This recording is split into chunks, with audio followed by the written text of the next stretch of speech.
chai in na di si to di ai cha ho he ai to di ai kana tha. My grandkids, I love you. Talk to God and He'll take care of you.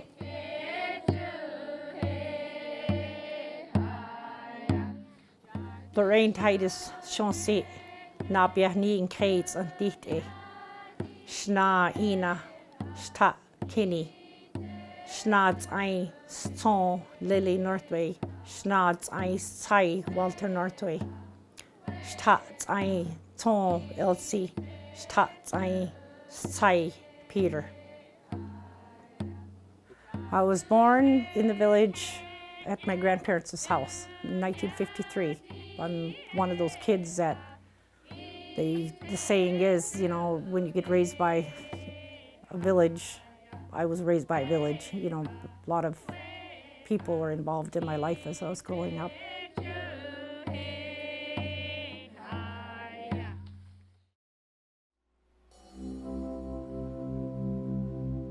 My grandma was someone very special to me. She just had unconditional love, and she always wanted to help. And my grandpa, when he talked to you, you couldn't really understand him. His voice was so deep.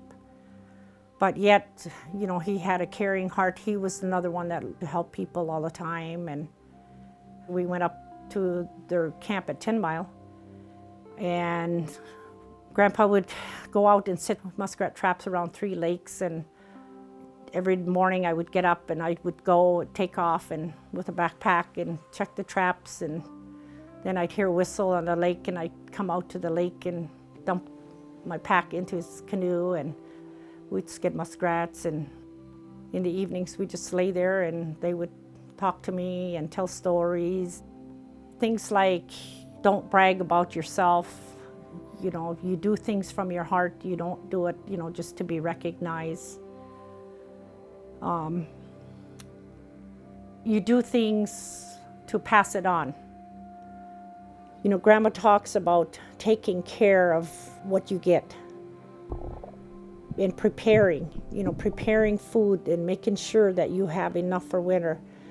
Sometimes it might be too much, but somebody else might need it. And I learned from that.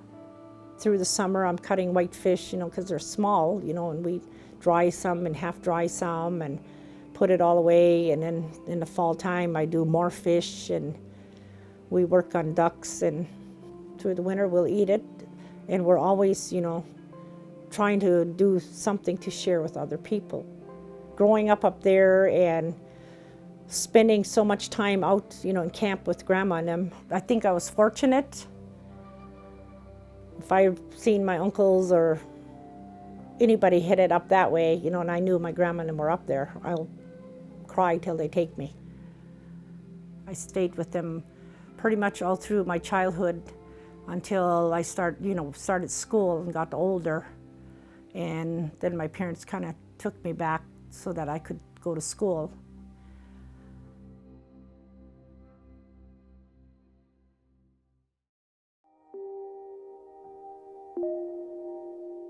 My mom and dad had a lot of influence on me too, you know, because my dad was also a leader, council president, and he strongly believed in making sure we used our common sense, and he wanted us to help the people also, you know, and then my mom was pretty much into the culture with her singing, and at potlatch time, you know, taught us about the clan, you know, as to who's related to us and who's not. My dad, even though he drank, you know, quite a bit, he still, you know, made sure that, you know, we got our education. So I went to school here in Northway till 8th grade, and all my classmates, I think except for two of us, all went outside to go to boarding school. And I would not leave my brothers, so I had 4 younger brothers. And so I didn't want to leave them because, you know, we had alcohol problems in our family, and so I chose to stay. So I went to Tok, which is 50 miles away, and I was comfortable with that, so that I can make sure that my brothers were okay.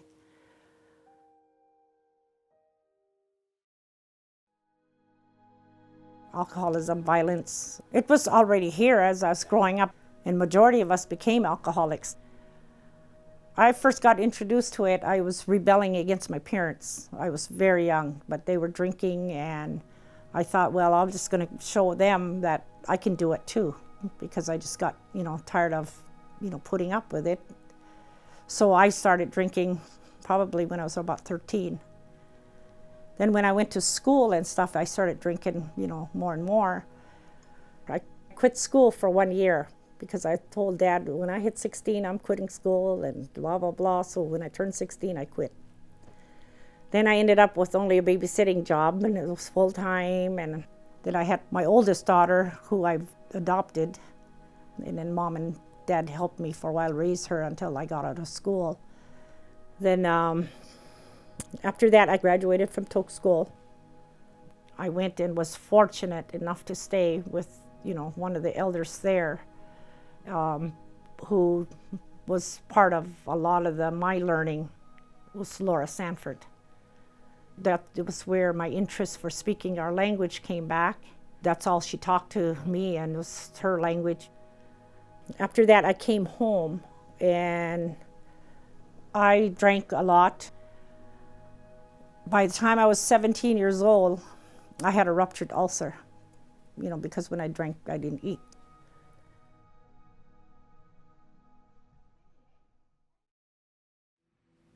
I was babysitting for Daisy Northway, and then I met her brother, Alfred Felix, and we got married, and I went to work as health aide here in Northway for a couple years.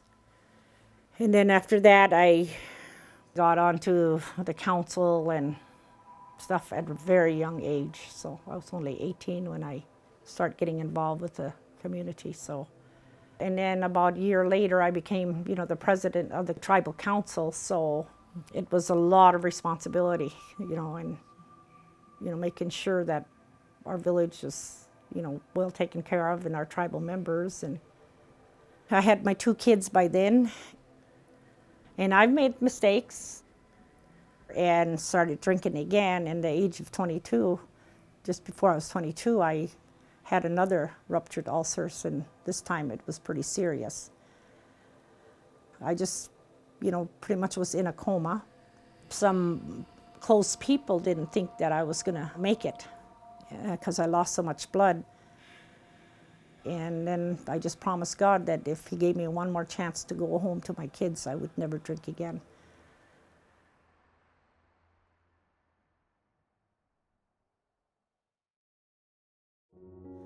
When I got sick, I think the person that took it the hardest was my dad.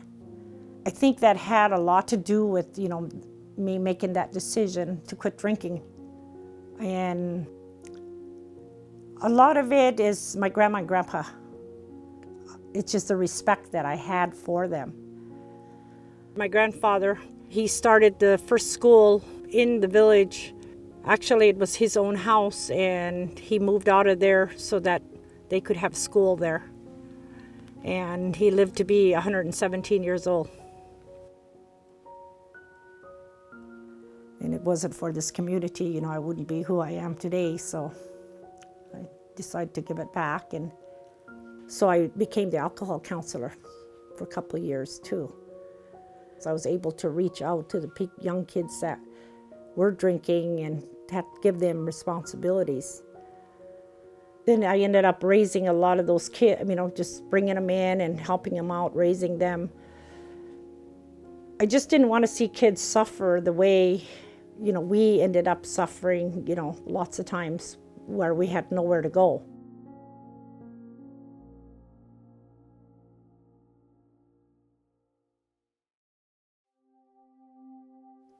My husband, we had 2 boys and a girl together. And then he helped me raise my oldest daughter, so we had 4 kids together.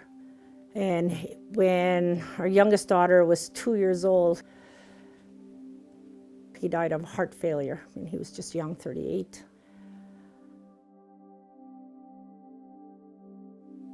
I really, really had a hard time.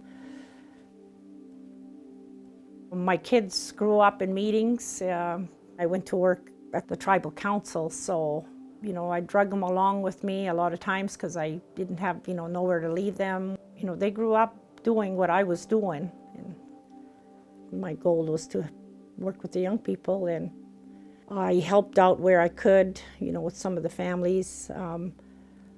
Then I went to work at the school, and then I ended up there for 36 years. So.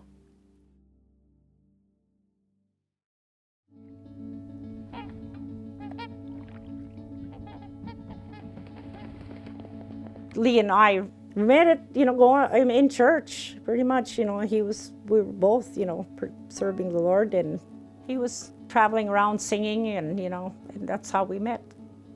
He knows a lot about his culture from Minto, and he was a leader too. Pretty much we helped each other, and we walked, through a lot of that. When we first decided that we were going to get married and stuff, some of the kids said no. So I just told them you need to pray about it. They were just like hesitant. And so we just just phone calls, and, he didn't come down anymore. And then we kind of got off track and then moved on. One night we were traveling back from Tok, I think it was Christmas Eve, and we were traveling home, and the kid said, "Okay, Mom, I think it's time you get married."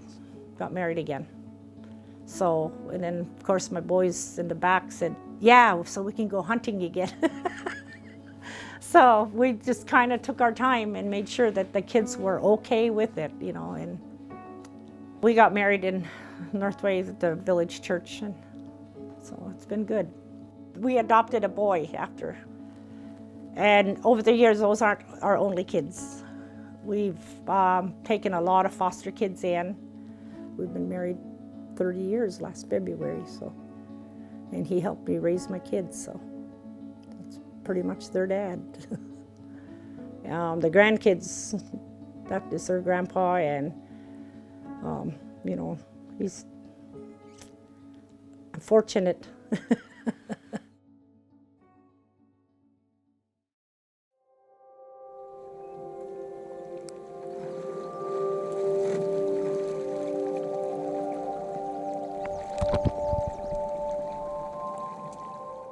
My advice to kids would be to listen, to learn what you can. I think a lot of people didn't think that I probably would have amounted to very much because of the way I was, when I was growing up. I drank a lot. I was a teenage alcoholic, but I heard a lot of talking. My grandparents talked to me, my Mom and Dad talked to me, my aunts, my uncles on my mom's side of the family. I ended up in an excellent foster home, with Laura Sanford.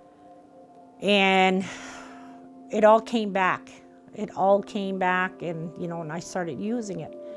And what knowledge that people have, they need to pass it on. So with that, I do culture camps. I spend time to teach language in the school. The proudest thing to me that I have seen is the dance group.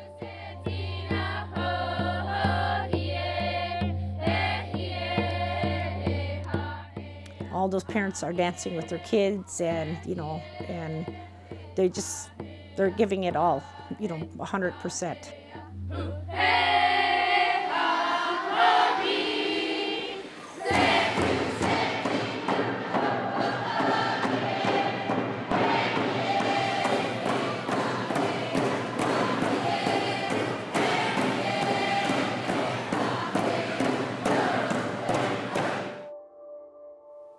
There's one song that I think I want to share that I've made, and every summer when we go to culture camp, the culture camp we hold is at my grandpa's native allotment up the river. And when we come around one of the bends, you can see the tarps and the tents all up, and people are already there, and we're hauling kids up with our boat, and we come around the corner, and they all jump out of the tarp, and they're looking, and you hear this, ho, ho, 10 mile. But in that song, it just says, ho, ho, ho, tlet ke, which is how they say 10 mile in our native language. And in there it says, we're moving around my grandpa's footprints. Making 10 mile alive again.